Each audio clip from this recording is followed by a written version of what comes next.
smart mouth. We'll get to him later. But yeah, got Bruce back on. Was I in prison when you were on last time? Or did I just have a terrible memory? No, you had just gotten out. You'd been out for like 2-3 weeks. Gotcha. Okay, cool. Yeah. So how are you feeling? Sore. Have you adapted? Like you feel back to normal society? Yeah, more or less. Good. Lights still go Really at 9 predictable shit schedule now. Yeah. Man.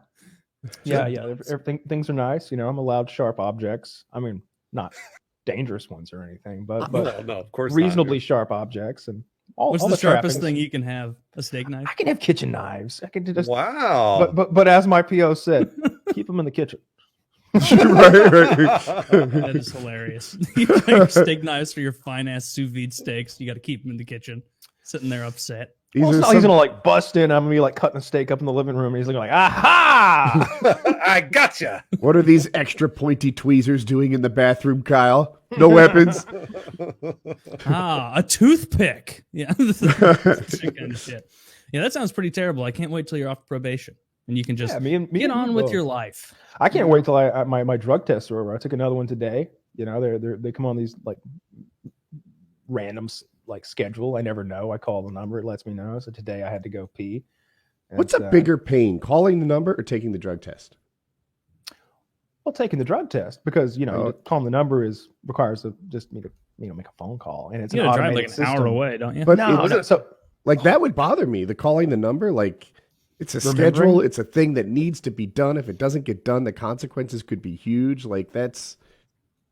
Yeah, it is a little stressful. Like sometimes I'll be like, "Did I call? I have forgotten to call," and I'll just be like, "Probably didn't have to take a drug test today. They'll call me tomorrow if I did." That's what would happen if I missed a drug test. If I didn't show up, like I'm 99.9% sure that they, my probation officer would call me and she'd be like, "Hey, you didn't show up for your urine analysis yesterday." I'm like, "Oh shit, I must have like called too early or called too late." They'd be understanding, given how busy your agenda is.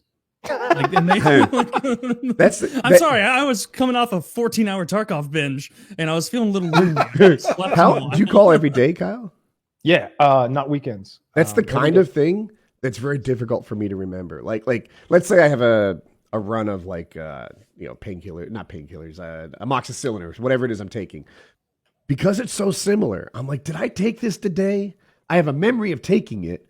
But that memory is identical from every other time I've taken it. And that's why it's hard for me to remember like that. Well, your phone does that thing where I just go to recent calls and I'm like, Thursday at 9 a.m. I called. And like, it does work. So like after I think 4 p.m., like I could call right now and find out about tomorrow. Because I could have called 3 hours and found out about tomorrow. I haven't because I put it off to the last minute. I usually do it like when I wake up in the morning and I'm just like, please not today.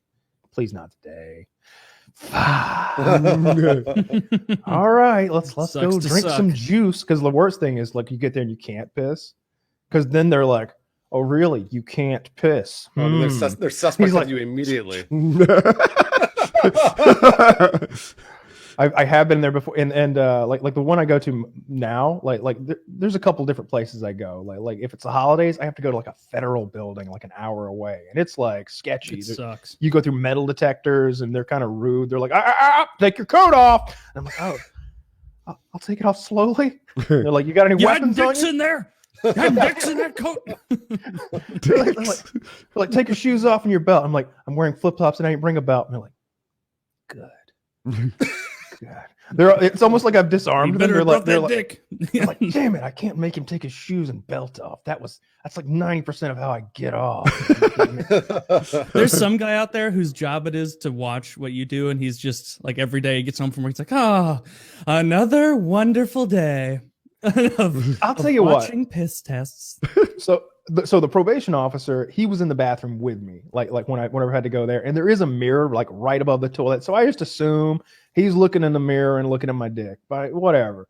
But when I go to the place I like went to today, which is like 15, 20 minutes away from me, he's just like, do your thing. And he's like in the room back behind me filling out the paperwork, and I go in, I fill my cup up. He doesn't wear gloves. He doesn't care. I'm thinking like, I hand this cup of piss to him so carefully because I feel like it'd be so awful if I spilled some piss on him. Gross. I don't think he'd flinch.